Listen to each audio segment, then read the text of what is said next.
When you think of home, you think of a place where there's love overflowing.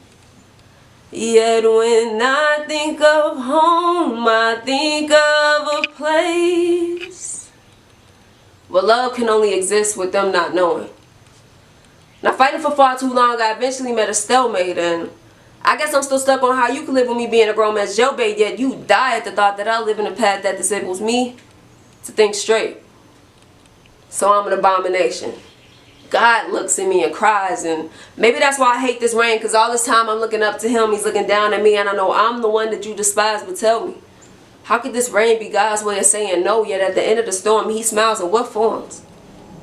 A rainbow. How contradicting. It's something I must be missing, but nevertheless I've been conditioned to hate myself, yet ironically I can't turn to nobody else, so I guess I'm forced to keep my enemies closer. Now already I feel those tears in my eyes that can't compare to how my heart is crying, and I'm sorry if I make you feel uncomfortable, but if I don't tell you now, you'll never know. And I'm going to stop talking in code for a minute, but I feel like some of y'all might still get offended. It is not the fear that keeps me from saying what I got to say, but more so the respect. Because I realize that this topic is one many do regret, but I'm sorry because I'm just not done yet. So let's go back to being 13 years old. Being told everything and never reacting. Back when me being who or what I am is something no one ever imagined. I recall my grandmother saying so proudly, she was like, "Siri girl, I can't wait till you grow up, go to college, and get married to a lovely Christian man." And I didn't have it in my heart to tell her, "Grandma, that's just not my plan." But why is it that people are so happy for you? When you say you found someone just like you, until they realize that person's a little too much like you, and then all of a sudden your love's not true. Now being what I am has got me labeled as a bad kid, and I take full responsibility for the things that I did, but try to understand that there's nothing scarier than watching yourself transition on what you were made to believe was a monster. But I learned even monsters have threats. Now there's a species of men out there that believe that they got something for a little girl like me. And no matter how wildly we kick and scream, they still believe that at the end of our soul we'll somehow agree that this is what's right for me.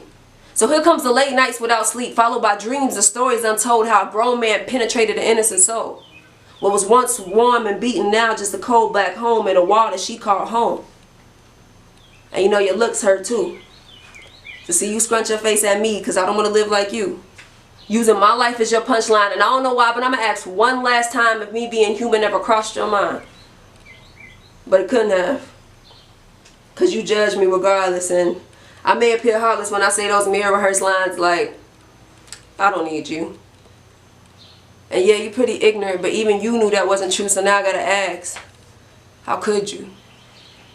Look at me as a monster and treat me accordingly.